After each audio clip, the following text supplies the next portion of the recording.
Você deseja uma audiência com Deus? Hoje o Senhor lhe ensinará a apresentar o seu caso e a prevalecer em argumentação diante dele.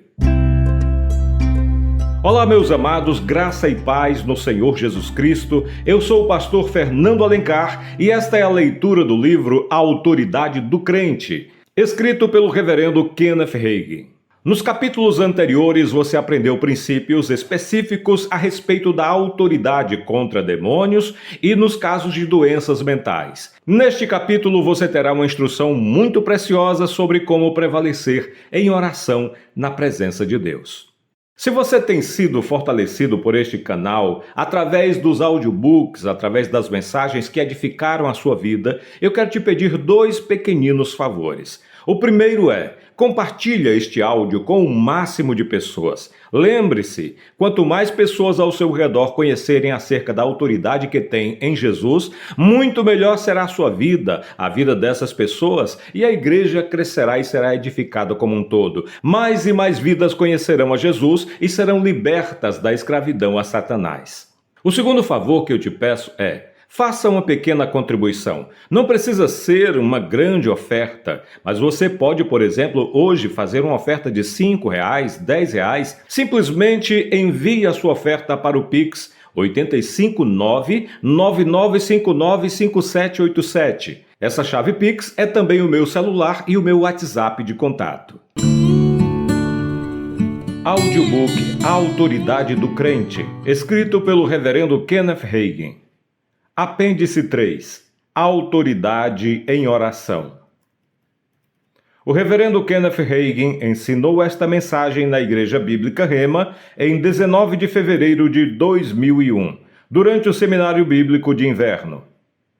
Ensinando sobre oração por tantos anos, sempre pego dois textos da Bíblia. A razão de escolher estes dois como meus textos principais é porque não creio que existam melhores. Esses textos cobrirão qualquer coisa que você queira ensinar sobre oração. O primeiro é Efésios 6,18, onde Paulo está escrevendo para os crentes em Éfeso. Efésios 6,18. Com toda oração e súplica, orando em todo o tempo no Espírito, e para isto vigiando com toda perseverança e súplica por todos os santos. O segundo texto é Jesus falando no Evangelho de João. João 15,7. Se permanecerdes em mim, e as minhas palavras permanecerem em vós, pedireis o que quiserdes, e vos será feito.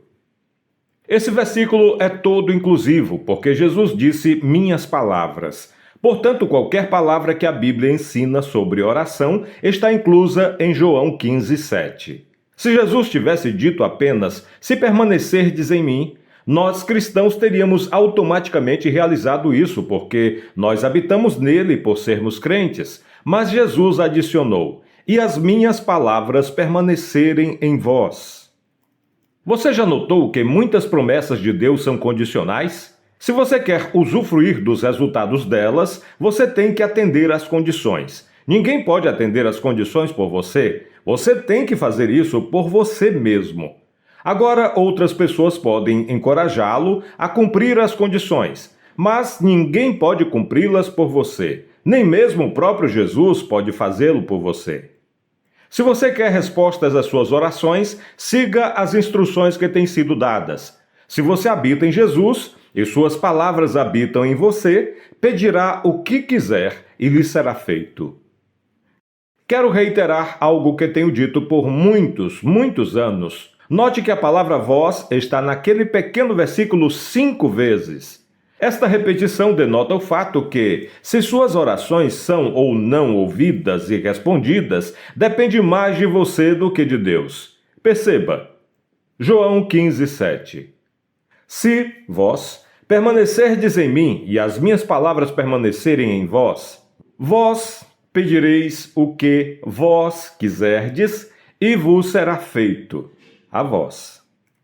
Como assim? Bem, Deus lhe disse como ter suas orações ouvidas e respondidas, então, se não fizer o que ele disse, não irá receber as respostas. É sua responsabilidade. Certamente cremos em orar corretamente, mas há condições que devem ser cumpridas para que as nossas orações possam ser respondidas. se você permanecer em mim e minhas palavras permanecerem em você. Nossos direitos em oração. Quero olhar para a passagem no Velho Testamento que nos ensina algo a mais sobre oração. Isaías 43, 25 e 26 nos dá uma percepção sobre a autoridade que temos em oração. Isaías 43, 25 e 26.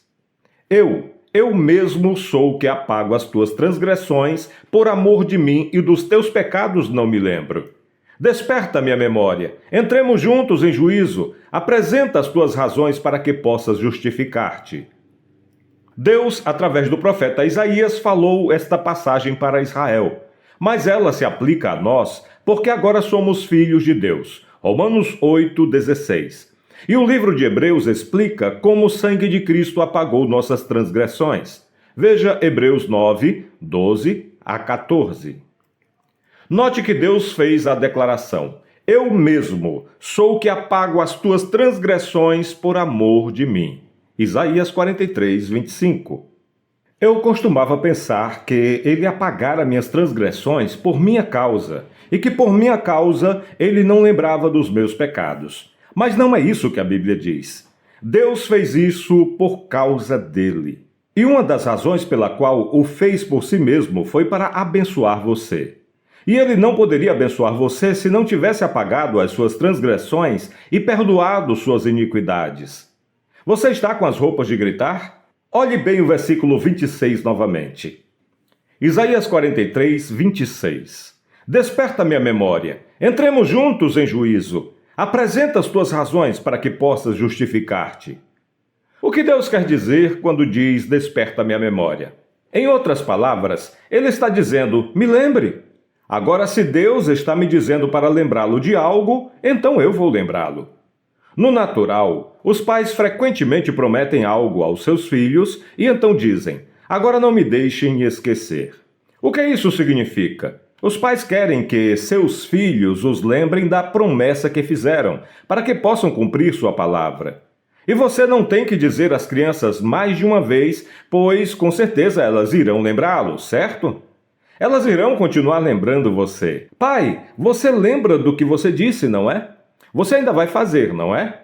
Então, no dia seguinte, pai, você ainda lembra, não lembra? Bem, Deus nos disse para trazê-lo à lembrança, e ele nos diz do que devemos lembrá-lo. Eu sou aquele que apaga as suas transgressões, e das suas iniquidades não me lembro. Lembrando do perdão de Deus, esquecendo os meus erros. Deus não esquece sua palavra ou suas promessas. Então, por que ele nos diz para lembrá-lo? Quando você o lembra, você está também lembrando a si mesmo. É importante lembrar a si mesmo sobre o perdão de Deus, porque quando você vai a Deus em oração, o diabo irá tentar lhe trazer todos os seus erros passados e pecados cometidos. Se você der atenção aos pensamentos que o diabo traz, você irá começar a pensar: não adianta eu ir a Deus, ele não irá me ouvir, eu errei feio demais. Não traga a Deus e a você mesmo a lembrança, dizendo: sim, eu falhei. Eu errei e fiquei longe da perfeição. Mas traga a lembrança a Deus, dizendo: você disse na sua santa palavra que apagaria as minhas transgressões e não se lembraria dos meus pecados. Obrigado, Pai, por poder entrar na sua santa presença como se o pecado nunca tivesse existido. Como ele consegue não se lembrar do seu pecado? Bem, ele é Deus. Você e eu não somos. Então é difícil para nós nos mantermos sem lembrar. Mas Deus disse: eu não me lembrarei das suas iniquidades. Em outras palavras, ele não lembrará que você fez algo de errado. E se ele não lembra, então, por que você gostaria de lembrar? Trazer pecados do passado é uma manobra do diabo para nos derrotar. Ele quer nos manter pensando sobre como erramos o alvo e quão longe estamos. Contudo, este tipo de pensamento não é bíblico e nos rouba a bênção que Deus tem para nós. Isaías 43, 25 e 26 remove nossa culpa dos erros passados. Diga em voz alta: Senhor, eu trago a sua memória. Você apagou minhas transgressões, perdoou os meus pecados. Eu me ponho em sua presença como se nunca tivesse pecado. Esta palavra lhe dá fé e confiança em oração. Você pode não apenas trazer à memória de Deus essa passagem, mas se você habitar nele e a palavra dele habitar em você, você pode lembrá-lo de todas as suas promessas concernentes à oração. Lembrando Deus de sua palavra. Charles Finney, um advogado e pregador renomado, conhecia sua autoridade em oração. Ele tinha autoridade por causa da palavra de Deus e exercia aquela autoridade recordando Deus de sua palavra. Finney não era salvo e atuava como advogado aos 29 anos, quando pensou em começar a ir para a igreja para conseguir novos clientes. Ele por fim foi salvo e Deus o chamou para pregar. Finney se tornou um dos maiores reavivalistas desde os dias do apóstolo Paulo. Certa vez li que Finney foi para Rochester, Nova York, em 1828, para realizar uma cruzada. Quase todas as pessoas da cidade foram salvas e começaram a ir para a igreja. O único teatro da igreja foi fechado porque ninguém mais ia lá. O único bar da cidade foi fechado também. E aquilo acontecia aonde quer que Finney fosse, vez após vez. Um dos segredos do sucesso do evangelista Finney era sua vida de oração. Ele levantava todas as manhãs para orar. Ele saía da cidade para que as pessoas não o ouvissem, porque ele orava realmente alto. Finney orava das 4 às 8 da manhã, todas as manhãs. Uma vez ele disse: "Tive algumas experiências em oração que de fato me assustaram. Eu me encontrei dizendo ao Senhor: Senhor, você não acha que iremos ter reavivamento aqui, não é? E eu me pegava citando versículo após versículo ao Senhor e o trazendo à lembrança de tudo o que dissera concernente a avivamento e oração." Como Finney podia ser tão ousado? Ele compreendia os direitos da sua autoridade e aliança em oração. Abraão argumentando com Deus. Hoje, nós cristãos vivemos debaixo da nova aliança, Hebreus 8:6 e 12:24. E graças a Deus por isso. Mas mesmo no Antigo Testamento e debaixo da antiga aliança, Deus ouvia e respondia orações. Claro que agora devemos estar habilitados para fazer mais, porque estamos vivendo debaixo de uma melhor aliança com melhores promessas. Em Gênesis capítulo 18, lemos que Deus intentou destruir as cidades de Sodoma e Gomorra por causa de seus grandes pecados. Mas Abraão, que entendia seus direitos de aliança em oração, interviu a favor das duas cidades e fez um trato com Deus. Gênesis 18, 22 a 25. Então partiram dali aqueles homens e foram para Sodoma. Porém, Abraão permaneceu ainda na presença do Senhor. E aproximando-se a ele, disse: "Destruirás o justo com o ímpio? Se houver porventura 50 justos na cidade, destruirás ainda assim e não pouparás o lugar por amor dos 50 justos que nela se encontram? Longe de ti o fazeres tal coisa, matares o justo com o ímpio, como se o justo fosse igual ao ímpio, longe de ti. Não fará justiça o juiz de toda a terra?" Abraão compreendeu que tinha uma aliança válida com Deus. Ambos tinham aliança um com o outro. A aliança provia certos direitos para as duas partes, e Abraão sabia que tinha direitos de aliança em oração. Ele sabia que tinha direitos e privilégios que davam a ele uma posição legal diante de Deus. Então, o ouvimos falar claramente: "Não fará justiça o juiz de toda a terra?" Versículo 25. Se você continuar a ler a história, você descobrirá que o Senhor respondeu a Abraão todas as vezes que ele foi ao Senhor com uma proposta. Creio que se Abraão tivesse pedido: "Você pouparia a cidade apenas por causa de Ló?" o Senhor teria dito: "Claro, eu pouparei." Por todo o Antigo Testamento encontramos pessoas que entendiam e tomavam seu lugar na sua aliança com Deus. Josué abriu um caminho através do Rio Jordão. Ele orou e o céu ficou imóvel. Elias trouxe fogo do céu para consumir a oferta embebida de água e o altar. Os valentes de Davi foram protegidos da morte diversas vezes enquanto lembravam da aliança. Praticamente todas as orações do Antigo Testamento foram feitas por pessoas em aliança com Deus. Elas tinham de ser respondidas. Vivemos debaixo de uma melhor aliança. Graças a Deus, estamos debaixo de uma aliança nova e melhor, estabelecida sobre melhores promessas. Hebreus 8:6. E se existem promessas melhores, isso significa que existem melhores direitos e privilégios, melhor autoridade. Muito embora possamos ter falhado, entramos na presença de Deus como se o pecado nunca tivesse existido. Por quê? Temos uma posição legal perante Deus. Temos sua palavra a respeito disso. Deus disse: Eu mesmo sou o que apago as tuas transgressões por amor de mim, e dos teus pecados não me lembro. Isaías 43, 25. Diga isto em voz alta novamente. Deus apagou minhas transgressões. Ele não lembra do que eu fiz de errado. Isaías 43, 25 foi falado para Israel, mas também se aplica à igreja hoje. O crente do Novo Testamento tem autoridade e direitos de aliança em oração, exatamente como os crentes do Antigo Testamento tinham direitos em oração. Estamos trazendo a palavra dele à sua memória. Quando se trata de ter autoridade em oração, deveremos lembrar a Deus o que ele disse concernente à oração. Por toda a história da igreja, os homens poderosos em oração foram aqueles que lembraram a Deus suas promessas. O restante de Isaías 24, 26 diz: Entremos juntos em juízo. Apresenta as tuas razões para que possas justificar-te. Vamos entrar em juízo juntos. Apresente. Outra tradução diz: Mostre a sua causa para que você possa ser justificado.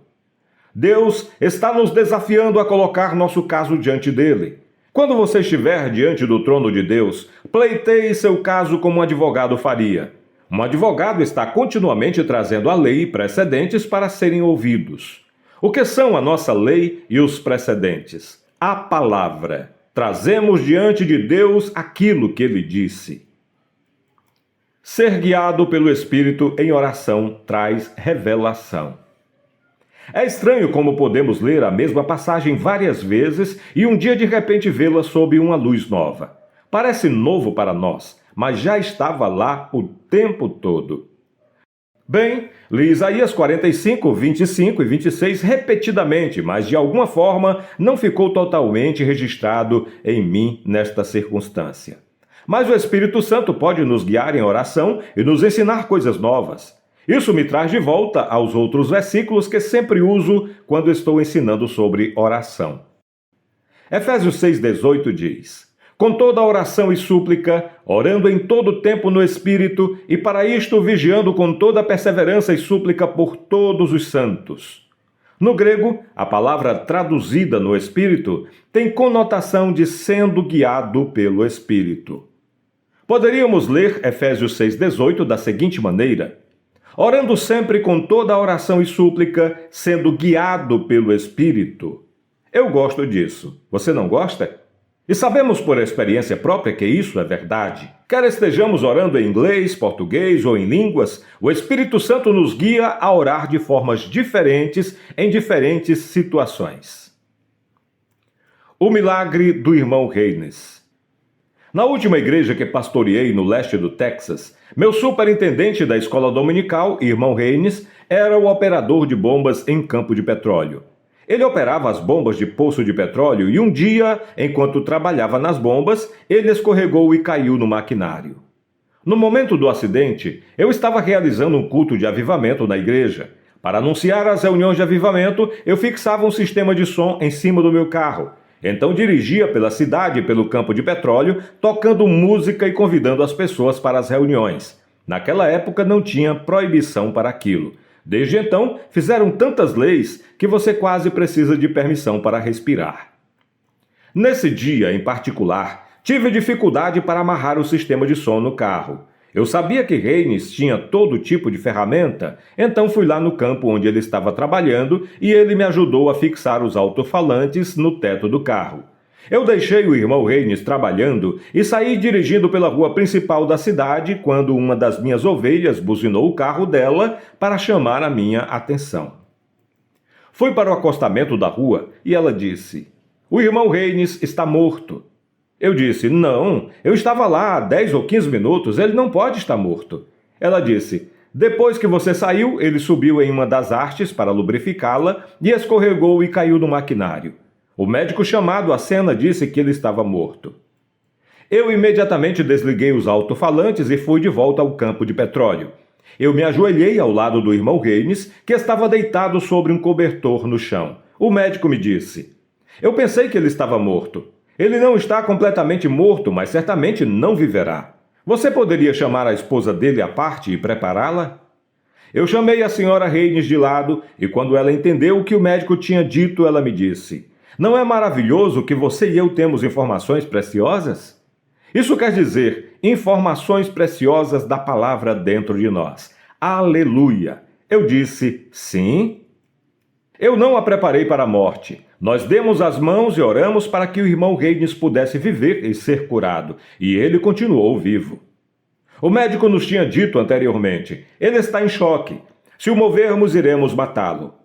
Mas, 45 minutos depois, o irmão Reines continuava vivo. Então o médico decidiu tentar levá-lo para o hospital em uma cidade grande próxima e me pediu para dirigir para ele. Acho que o doutor percebeu que a senhora Reines e eu éramos os únicos que estavam mantendo o irmão Reines vivo. Então dirigi a ambulância com ele e a senhora Reines. O médico disse: "Iremos o mais rápido que pudermos, então eu irei parar e dar para ele uma injeção e apenas esperar que ele consiga chegar ao hospital."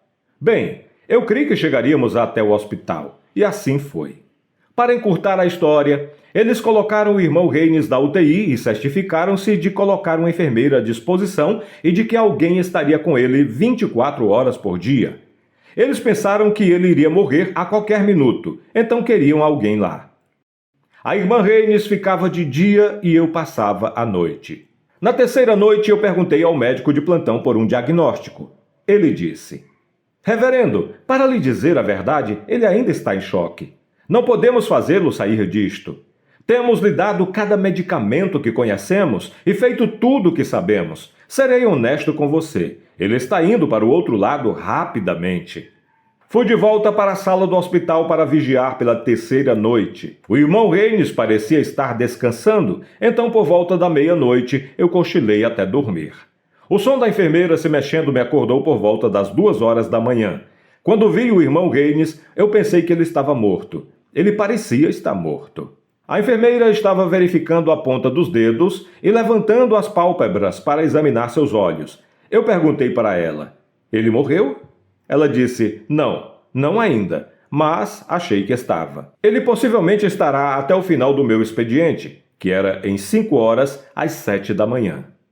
Fui para o corredor do hospital a fim de orar. Claro, eu sabia que seria melhor não fazer barulho às 2 horas da manhã. Seria algo estúpido. Eles provavelmente viriam e prenderiam quem fizesse isso, e eles devem fazê-lo. Então comecei a orar discretamente. Depois, quando encontrei este versículo em Isaías: "Desperta minha memória, entremos juntos em juízo, apresenta as tuas razões para que eu possa justificar-te", Isaías 43, 26, percebi que o Espírito Santo tinha me guiado naquela noite em oração.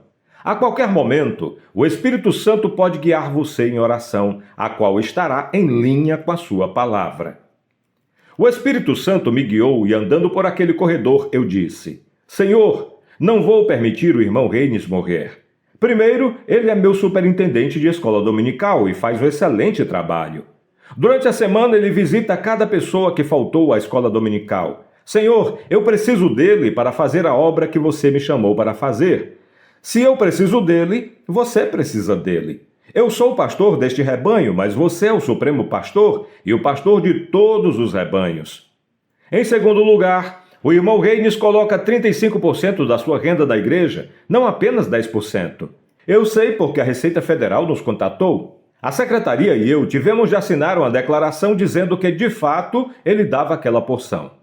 Em 1947, a Receita Federal não acreditava que alguém colocava 35% de seu salário na igreja, mas o irmão Reines realmente o fazia. Senhor, se não tivéssemos recebido aqueles 35% do irmão Reines, estaríamos em apuros financeiros. Eu preciso dele. E se eu preciso dele, você precisa dele. Em terceiro lugar, o irmão Reines é uma influência para você. O principal homem de negócios de nossa cidade tem mais confiança na experiência cristã dele do que no resto de toda a nossa igreja junto. Eu preciso dele, e se eu preciso dele, você também precisa. Em quarto lugar, a morte é uma inimiga, não uma amiga. Então eu repreendo essa inimiga em nome de Jesus. Deus Pai, você nos prometeu vida longa. O irmão Reines só tem 49 anos de idade. Isto não é vida longa. Então eu repreendo a morte. Eu não vou deixá-lo morrer. Voltei para o quarto do hospital e a cor do irmão Reines tinha retornado.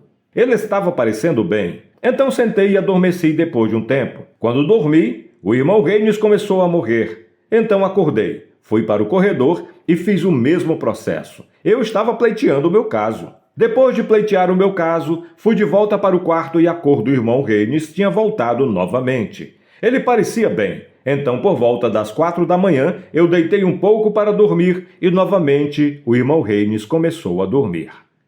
Eu levantei e fiz o mesmo processo. Quando a enfermeira de plantão deixou seu expediente às 7 da manhã, ela disse: "Nunca pensei que ele conseguiria suportar esta noite." Às 8 horas, o médico veio até o quarto. No momento em que ele tirou a máscara de oxigênio e começou a analisar, ele virou para mim e disse: "Ele não está mais em choque. Ele provavelmente viverá. Vamos levá-lo urgentemente à sala de raio-x para descobrir a extensão dos danos." Depois do raio-x, o médico me disse que 3 costelas haviam sido fraturadas e desprendidas da coluna do irmão Reines, as quais haviam perfurado e esvaziado o pulmão esquerdo e depois se moveram de volta ao lugar subitamente. O cotovelo esquerdo do irmão Reines foi despedaçado ao ponto de parecer um pedaço de madeira podre que havia caído e se estilhaçado para todo lado. O irmão Reines era canhoto e escrevia e fazia tudo com a mão esquerda. O médico disse que não havia nada que pudesse fazer a respeito do cotovelo esquerdo, mas ele o estabilizou de qualquer maneira. O irmão Reines também fraturou sua pelvis em 2 ou 3 lugares. Devido à extensão dos ferimentos do irmão Reines, o médico deu para ele 50% de chances de ele sair de lá. Bem, eu não disse ao médico, mas meu espírito estava vibrando por dentro. Eu sabia que o irmão Reines iria conseguir, e ele conseguiu. Ele voltou à consciência, seu cotovelo foi restaurado e retornou à igreja agradecendo às pessoas por suas orações. O irmão Reines conta o seu lado da história. Eu não tinha falado a uma alma sequer que havia estado no corredor orando aquelas horas da madrugada. Ninguém tinha me visto ou ouvido, e eu não dissera nada a ninguém. Mas o irmão Reines relatou sua experiência e eu percebi que minhas orações tinham efeito. Ele começou dizendo: "Não sinta pena de cristãos que morrem. Em algum momento, enquanto estava inconsciente, meu espírito deixou o meu corpo. Eu fui até o céu. Antes de chegar, pude ouvir um coro angelical cantando. Oh, que música! Então, os santos se juntaram ao canto. Jesus veio até mim e eu estava a ponto de me ajoelhar perante ele e lhe dizer o quanto amava, quando Jesus disse: 'Você tem que voltar.' Eu lhe disse: 'Eu não quero voltar.' Mas Jesus me disse: 'Você tem que voltar.' Eu disse: 'Eu não quero voltar.' Então o irmão Reines nos disse: 'Não sinta pena por aqueles que deixaram a terra. Eles não voltariam se pudessem. Eu sei, porque eu estive lá.' Ele continuou com sua história dizendo: 'Então Jesus me falou pela 3ª vez: você tem que voltar para a terra.' Eu disse: 'Eu não quero voltar para a terra.' Jesus disse: 'Bem, você tem que voltar porque irmão Reagan não vai deixar você vir.' Então Jesus se virou e puxou um tipo de cortina e eu ouvi a voz do irmão Reagan dizendo: 'Não vou permitir que ele morra.' A próxima coisa que soube foi que acordei no hospital. Nunca mais tive qualquer dor desde então. Glória a Deus! Deus o tirou dessa situação. Sendo inconscientemente guiado. No tempo em que eu estava orando pelo irmão Reines, eu não sabia que estava agindo de acordo com Isaías 43, 26. Eu nem mesmo sabia que aquele versículo estava na Bíblia, mas o Espírito Santo me guiou a orar daquela maneira, a qual estava em linha com a palavra. Acho que algumas das maiores direções que temos são quando somos guiados inconscientemente. Podemos até mesmo não perceber que o Espírito está nos guiando. Acho que às vezes estamos esperando pelo espetacular e perdendo o sobrenatural. Graças a Deus, o Espírito Santo me guiou a orar da maneira que ele quis, e o irmão Reines foi curado e feito são. Você pode pleitear a causa de outros? Serei perfeitamente honesto com você. Se aquele acidente tivesse acontecido com alguns outros homens da minha igreja, eu não poderia pleitear o mesmo caso da mesma maneira. Com alguns deles, eu possivelmente teria que ter me jogado sobre a misericórdia de Deus, dizendo: Deus, tem misericórdia de nós. Mas é bom quando você conhece as pessoas e a palavra. Então, você pode se posicionar diante do trono de Deus como um advogado e pleitear o caso deles. Isaías 43, 26, American Standard Version. Traga-me a memória. Vamos pleitear juntos. Apresenta tua causa para que possas ser justificado. Isaías 43, 26, New American Standard Bible. Faça-me lembrar. Vamos discutir nosso caso juntos? Exponha sua causa para que você possa ser julgado correto. Deus disse em sua palavra. Vamos pleitear juntos. Isaías 43, 26. Pleiteie o seu caso. Exponha sua causa. Encontre um versículo concernente à sua situação e traga a memória de Deus. Graças a Deus pela sua palavra. Diga em voz alta, a palavra me pertence, a palavra trabalha para mim. Diga isto novamente, a palavra me pertence, a palavra de Deus trabalha para mim. Conheça a autoridade que foi dada a você na palavra e a autoridade que você tem em oração. Cante isso, grite isso e se alegre nisso.